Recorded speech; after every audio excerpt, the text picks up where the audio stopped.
todos, queridos irmãos. Nesse domingo, nós iremos abordar os impactos da saúde mental que todos nós estamos sofrendo em decorrência dessa pandemia do coronavírus, de forma agora direta, e as repercussões futuras que tudo isso ainda poderá vir a acontecer. Inicialmente, nós iremos entender o mecanismo do adoecimento. Depois, nós iremos passar a exemplificar isso através de uma pessoa conhecida por todos nós, que foi a Madre Teresa de Calcutá, e faremos o encerramento mostrando a importância da prece em nossas vidas, para que a gente consiga ter uma adequada saúde mental. Então vamos lá. Inicialmente, temos que entender que não vivemos num mundo perfeito, então sempre conviveremos com a dualidade.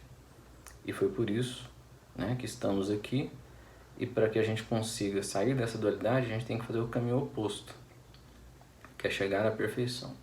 Mas esse caminho não será fácil. Cada um tem a sua cruz, os seus aprendizados. E uma característica comum a todos é que nós teremos que passar pelo processo da dor. E o adoecimento mental também faz parte dessa dor. E vamos falar um pouco aqui, entendendo o porquê que isso surge. Vamos lá. A culpa humana primordial reside no abandono da unidade paradisíaca. A vida neste mundo de opostos, que é o que a gente vive, é necessariamente cheia de faltas e serve para que se reencontre o caminho de volta à unidade, que é para onde devemos todos voltar. Cada falta e cada sintoma significam elementos que faltam para a perfeição, transformando-se em oportunidades de desenvolvimento. Então, o adoecimento mental, ele também pode ser assim entendido. Ele pode nos conduzir para o nosso aperfeiçoamento. Então, não devemos ter apenas a vontade de eliminá-lo e nem criarmos apenas revolta, mas entendê-lo, como um sinalizador daquilo que nos falta para melhorar. O sintoma, quando liberado de sua valoração negativa, pode se transformar em um excelente indicador de caminho e guiar-nos aos temas carenciais, ajudando a que nos tornemos mais saudáveis e íntegros. A questão é, queremos continuar tentando o que tem fracassado há milênios, ou seja, eliminá-los do mundo, ou queremos fazer o esforço de reconhecê-los como indicadores de caminho a segui-los? Então, agora, nesse momento que a gente vive, que a pandemia é uma metáfora do adoecimento coletivo, a gente tem percebido o aumento do adoecimento no campo mental. Então, se a gente aproveitar essa oportunidade e a gente olhar com sinceridade para as nossas sombras, para aquilo que a gente não tem ainda aprendido, a gente pode aprender e sair dessa situação mais fortalecido do que quando entramos nela. E lembrando aqui, Goethe traz isso de uma forma sublime, de forma sucinta e sublime, falando que o que é realmente o nosso mundo. Ele diz o seguinte: tudo que é transitório é somente uma metáfora. E assim podemos entender a vida e também o processo do adoecimento.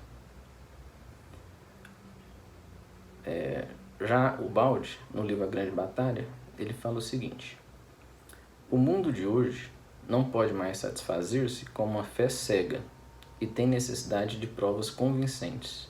Lembrando que o Baldi escreveu isso no século XX, do século passado.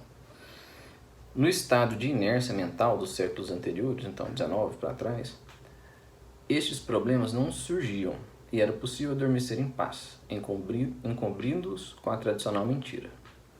A bela comédia dos séculos transcorridos, com que tranquilamente o mundo havia se acostumado a zombar de Deus e da sua lei, está tornando-se uma tragédia, uma nova e dura experiência, na qual entra em jogo a própria vida, que é exatamente o que nós estamos vivendo. Enquanto tivemos tempo, podíamos falar que ignorávamos, pois não tínhamos o conhecimento. Mas agora, não mais podemos usar esse argumento. Então, hoje, nós vivemos as consequências de tudo aquilo que negligenciamos ao longo de séculos e séculos. Então a doença mental também é um chamado para essa redenção, para esse aprendizado.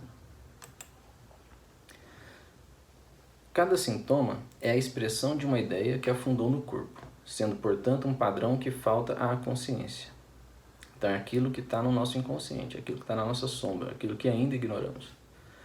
De acordo com a sua natureza, a informação está em um plano de vibração superior ao do problema corporal. Quando se consegue levar a problemática a esse plano superior, o veneno se transforma em presente. A manifestação da sombra na sintomática leva à sua iluminação e a doença transforma-se em caminho de autoconhecimento.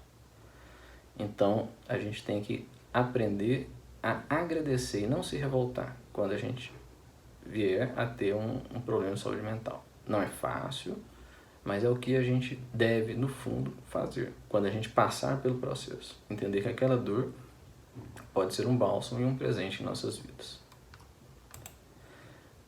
E agora, nós vamos falar dessa pessoa, né, que todos conhecemos, que viveu exatamente a dualidade. Deixou um grande legado, mas que viveu profundamente essa dualidade, que foi Madre Teresa de Calcutá.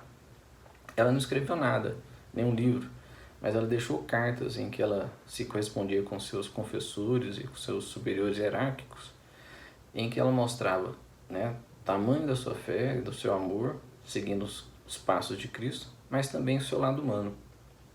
E deixou um grande aprendizado. Se ela conseguiu, né, ela deixou esse grande exemplo. Também podemos nos inspirar nela. Essas informações estão no livro Madre Teresa, Venha Ser a Minha Luz. Olha como ela sofria. São palavras dela. Onde está a minha fé? Procuro no mais profundo. Não há nada, exceto o vazio. Em outro momento, ela diz: se não há Deus, não existe alma. Se não existe alma, Jesus tampouco é verdadeiro. E essas cartas, elas foram escritas ao longo de anos e anos, décadas. Não foi assim, num período circunscrito de poucos meses, mas ao longo de vários anos, de várias décadas. Ela ainda fala: o silêncio e o vazio são tão grandes que olho e não vejo, escuto e não ouço. A língua se move durante a oração, mas não fala. Aqui, ela não consegue silenciar a sua mente, o seu ego, os seus desejos. Por isso ela não consegue fazer a comunhão verdadeira com Deus. Mas apesar disso, ela mantém a sua fé. Por favor, rezem especialmente por mim, para que não estrague a obra dele e que nosso Senhor possa se mostrar, pois há uma escuridão tão terrível dentro de mim, como se tudo estivesse morto. Se a gente ouvir isso de alguém, a gente vai pensar: essa pessoa está deprimida, essa pessoa está muito triste. Podemos analisar assim? Podemos. Mas vamos entender mais adiante o que Madre Teresa vai nos ensinar com toda essa sua dualidade. Ela diz, né, de forma até profética: se alguma vez vier a ser santa, serei certamente uma santa da escuridão. Estarei continuamente ausente do céu, para acender a luz daqueles que se encontram na escuridão da terra.